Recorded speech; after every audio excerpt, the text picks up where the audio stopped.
Among the varied cultures of the world and the traditions therein, none of entire in the art of fine cuisine is Italy, the subject of my speech today.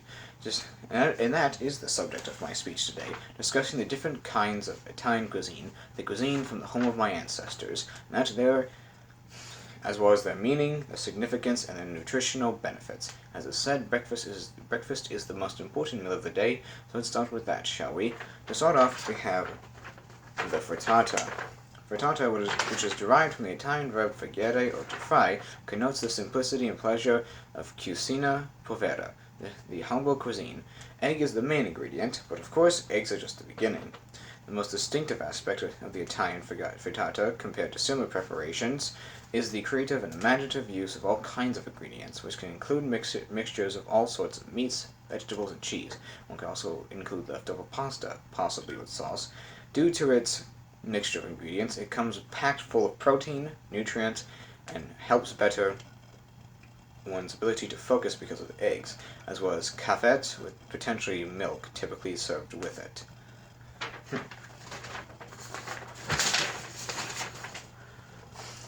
Moving on to the next meal of the day, not as important, but still quite important, some might say, we have pizza, pizzata. Pizza, yes, a very common dish that you may have expected, but there might be more to this little circle of dough than you might think. Easy, cheap, and filling, pizza has been a common snack or meal, especially in Naples, where tomato sauce was first added. When the Italian queen, what you may not have known was that the Italian queen Margherita came through the bustling city on a tour of her kingdom in 1889.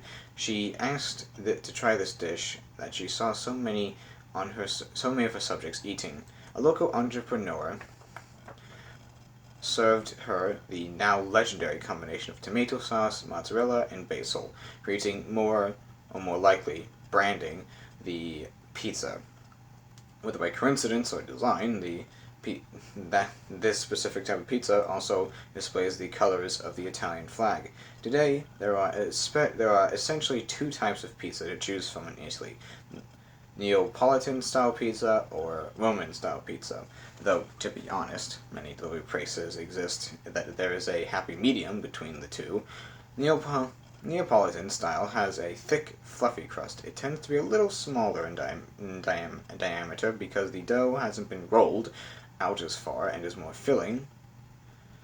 Roman style pizza is a paper thin. Roman style pizza is a paper thin crust and has just a size crunch. You don't want it to get soggy.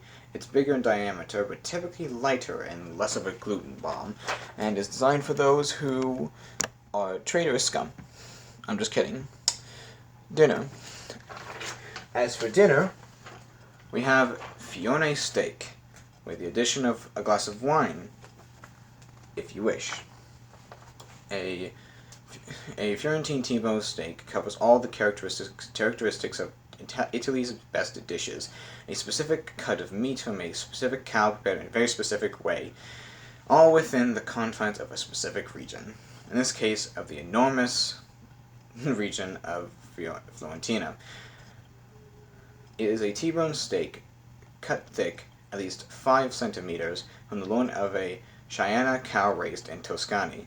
It's cooked for 5 to 7 minutes on each side, depending on the thickness, until the outside is cooked and the inside remains very rare. No sense in asking for a medium well done steak here. The meat is too thick to even think about it.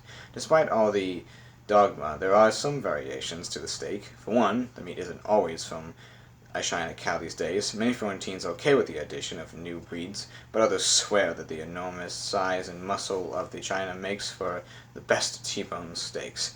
If in doubt, simply ask. Also, the Florentines tend to prefer the higher cuts, near the rib cage,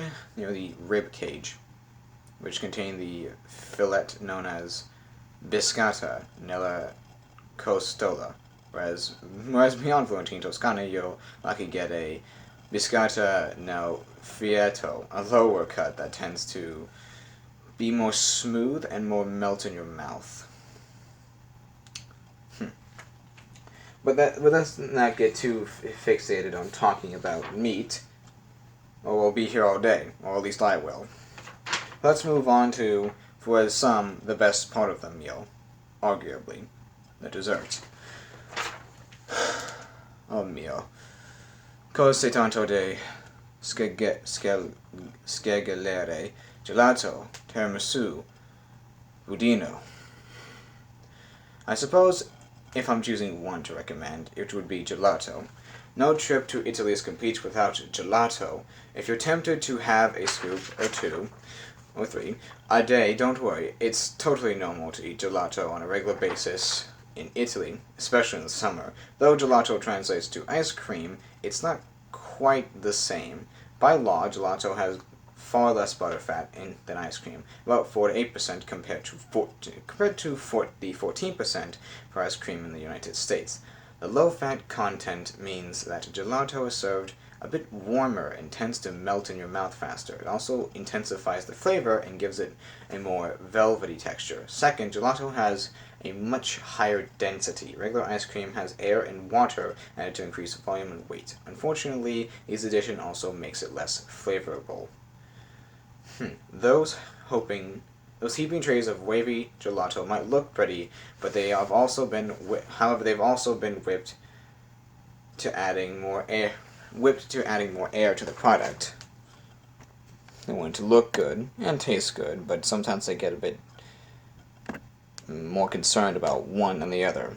The latter. Now that we've gone over several types of cuisines from the country of Italy, we hope this has been enlightening, mouth-watering, and enjoyable venture in the culture of Italy, and if you ever do visit, don't be a stranger. I'll leave you with this. There may be a quality reason why Italy, out of all the countries in the world, is viewed as the one with the best food. Arrivederci.